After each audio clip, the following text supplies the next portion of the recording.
JP news. Tirupati జిల్లా డక్కిలి మండల పరిధిలోని నమశివాయపురం భూములపై హైకోర్టు ఆదేశాల మేరకు విచారణ పూర్తయిందని తహసీల్దార్ ఎం శ్రీనివాసులు మీడియా సమావేశంలో స్పష్టం చేశారు. ఈ సందర్భంగా ఆయన మాట్లాడుతూ డక్కిలి మండల పరిధిలోని నమశివాయపురం గ్రామంలోని సర్వే నంబర్ 1లో ఉన్న 243 ఎకరాల భూమిపై వివాద నేపథ్యంలో హైకోర్టు ఆదేశాల ప్రకారం చేపట్టిన జాయింట్ సర్వేలో రిజర్వ్ ఫారెస్ట్ గా నిర్ధారణ అయిందని, విచారణ అనంతరం పూర్తి సమాచారం సంబంధిత అధికారులకు హైకోర్టుకు నివేదికను సమర్పించామని సూచించారు. గతంలో నమశివాయపురం గ్రామంలోని సర్వే నంబర్ 1లో ఉన్న 243 ఎకరాల భూమిపై పి జనార్దన్ రెడ్డి మరియు మరో 10 మంది దాఖలు చేసిన రిట్ పిటిషన్ను హైకోర్టు గత ఆగస్టు 12న తీర్పు వెలువరించింది. భూమిపై పిటిషనర్లు చేసిన అభ్యర్థనను సమగ్రంగా పరిశీలించి తగిన నిర్ణయాన్ని తీసుకొని ఆ నిర్ణయాన్ని పిటిషనర్లకు తెలియజేయాలని హైకోర్టు ఆదేశించిందని, ఈ ప్రక్రియను 6 వారాల్లో పూర్తి చేయాలని కూడా పేర్కొంది. దీని ప్రకారం 21/8/2025 మరియు 12/9/2025 తేదీల్లో పిటిషనర్లకు నోటీసులు ఇచ్చి తమ హక్కును నిరూపించే రికార్డులతో విచారణకు హాజరు కావాలని తెలియజేశామని, అయితే పిటిషనర్లు సరైన పత్రాలు సమర్పించలేదని తెలిపారు. రికార్డుల పరిశీలనతో పాటు అటవీ శాఖ అధికారులతో కలిసి సెప్టెంబర్ 17న జాయింట్ సర్వే నిర్వహించామని, ఈ సర్వేలో సర్వే నంబర్ 1లోని మొత్తం ఎకరాల 227.21 భూమి గ్రేజింగ్ పోరంబోకుగా ఫెయిర్ ఆదంగల్లో రికార్డు అయి ఉందని తెలిపారు. అంతేకాక సదరు భూమి అటవీ శాఖ విడుదల చేసిన గెజెట్ నోటిఫికేషన్ ప్రకారం రిజర్వ్ ఫారెస్ట్ గా కూడా గుర్తించబడినట్టు నిర్ధారించామన్నారు.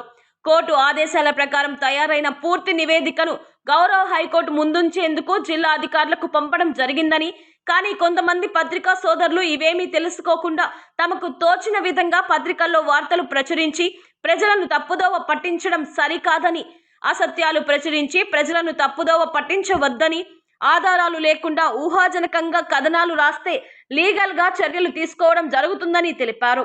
పత్రికా సోదరులకు వార్తలు రాసే స్వేచ్ఛ ఉందని, కానీ ఎవరైనా ఆరోపణలు ప్రత్యారోపణలు చేసేటప్పుడు అధికారుల వైపు నుండి వివరణ కూడా తీసుకొని ప్రచురించాలని కోరారు.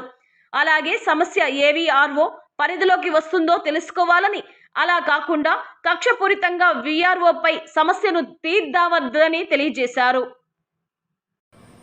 అందరికీ నమస్కారం. ఈరోజు కొన్ని పేపర్లో భూ కబ్జాదారులు పాల్పడుతున్నారు, వారిపై రెవెన్యూ వాళ్ళు చర్య తీసుకోమని కొంతమంది న్యూస్ వేశారు. దాని మీద మేము ఉన్న వాస్తవాలు తెలియజేస్తున్నాను.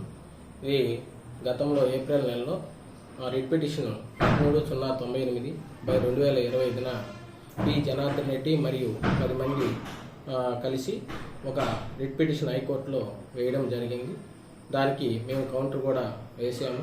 ఆ రిట్ పిటిషన్లో సర్వే నెంబర్ 1 నమశివాయపురంలో 243 ఎకరాలకి పాస్బుక్లు 11 మంది మంజూరు చేయమని అర్జీ దాఖలు చేసిన విషయమై హైకోర్టుకి వెళ్ళారు.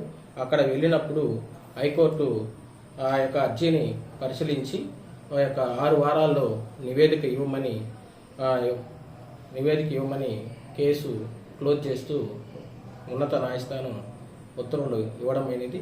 దాని మీద ఆ ఉత్తర్వులు వచ్చింది 12/8/2025న హైకోర్టు ఉత్తర్వులు ఇచ్చారు. హైకోర్టు ఉత్తర్వుల ప్రకారం మేము ఫ్రెష్ ఎంక్వైరీగా 21/8/2025న ఆ 11 మందికి రెవెన్యూ కోర్టు ద్వారా నోటీస్ ఇష్యూ చేసి, తర్వాత మళ్ళా రెండవ నోటీస్గా 12/9/2025 కూడా వారికి నోటీస్ ఇష్యూ చేయడం జరిగింది. వాళ్ళ 11 మందిని పిలవడం జరిగింది.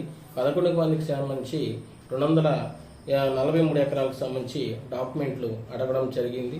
వాళ్ళ వద్ద కొన్ని రసీదులు తప్ప ఎటువంటి డాక్యుమెంట్స్ లేనందున మేము దానికి తర్వాత ఆ యొక్క భూమి సాగు చేస్తున్న స్థలంను కూడా అడగడం జరిగింది.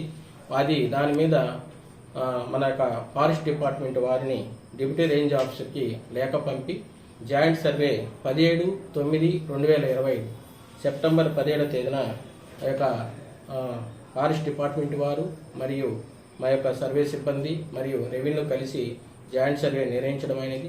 ఆ జాయింట్ సర్వేలో మా ఉమ్మడి సర్వే నివేదిక ప్రకారంగా అందరూ సర్వే చేసి ఈ విధంగా నివేదిక ఇవ్వడం అనేది.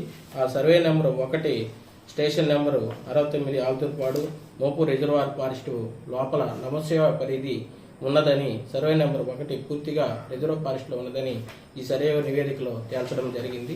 ఆ సర్వే నివేదిక ప్రకారంగా మేము ఆ కన్సర్న్డ్ అర్జీదారులకు పెట్టిన పిటిషన్, ఏప్రిల్లో పెట్టిన పిటిషన్ పైన ఒక స్పీకింగ్ ఆర్డర్ను కూడా మేము 23/9/2025 6 వారాల లోపలే ఆ యొక్క నివేదికను స్పీకింగ్ ఆర్డర్ ద్వారా చేసి ఆ కన్సర్న్ 11 మందికి కూడా సర్వ్ చేయడం జరిగింది. ఆ సర్వ్ చేయించిన తర్వాత మేము హైకోర్టుకి కూడా నివేదికను 8/10/2025 తేదీన వాళ్ళకు కూడా నివేదిక పంపడం జరిగింది. హైకోర్టుకి కూడా నివేదిక పంపించి హైకోర్టులో ఆర్డర్ను ఇంప్లిమెంట్ చేయడం జరిగింది. కాబట్టి మేము ఎవరికి కానీ ఎటువంటి ఈ యొక్క సర్వే నెంబర్ 1 నమసాయిపురంలో కానీ ఎవరికి పట్టాదారు పాస్బుక్లు ఇవ్వడం కానీ, తర్వాత ఎటువంటి అడంగలు, తర్వాత 1B కానీ చేయడం జరగలేదు. ఎందుకంటే ఇప్పటికీ గత జీవో నెంబరు 2598 తేదీ డిసెంబర్ 27, 1967 ప్రకారంగా మోపు రిజర్వ్ ఫారెస్ట్లో ఉన్న గెజిట్ ప్రకారంగా అప్పటి నుంచి ఇప్పటి వరకు 1967 నుంచి ఇప్పటి వరకు అన్ని సంవత్సరాలు రిజర్వ్ ఫారెస్ట్ పరిధిలోనే ఆ భూమి ఉన్నదని నిర్ధారణ అయిన జరిగింది. కాబట్టి ఎటువంటి పట్టాదారు పాస్బుక్లు ఇవ్వలేదు. అది ఎఫ్ఎల్ఆర్ ప్రకారం కూడా మేతపురంలోకు, అడంగల్ ప్రకారం కూడా మేతపురంగా ఇప్పటికీ అదే విధంగా నమోదై ఉన్నది. అంతేగాని ఎవరి పేరు అడంగల్ కానీ పట్టాదారు పాస్బుక్ పేర్లు నమోదు చేయలేదు. ఇందులో కన్సర్న్ ఈఆర్ఓ కూడా నరేష్ ఈఆర్ఓ, ఇది కోటిరెడ్డి నమస్యాపురం ఆల్తూర్పాడికి సంబంధించి కోటిరెడ్డికి ఎటువంటి సంబంధం కూడా లేదని ఇందు మూలకంగా తెలియజేస్తున్నాను. అంతేకాకుండా నేను చివరిగా విలేకరులందరికీ నేను కోరుకునేది ఏంటంటే, విలేకరులు, పత్రికా సోదరులు వార్తలు రాసే స్వేచ్ఛ ఉంది. కానీ ఎవరైనా ఆరోపణలు, ప్రత్యారోపణలు చేసేటప్పుడు అధికారుల యొక్క వివరణ కూడా తీసుకొని ప్రచురిస్తే మంచిదని కోరుకుంటున్నాను. అలా కాకుండా ఏకపక్షంగా కానీ ఎలాంటి ఆరోపణలు చేస్తే లీగల్గా కూడా చర్యలు తీసుకుంటారని ఇందు మూలకంగా తెలియజేస్తున్నాను. కాబట్టి ప్రతి ఒక్క పత్రికలు మా యొక్క వివరణ కూడా అడిగి ఇవ్వాల్సిందిగా కోరుతున్నాను. Thank you.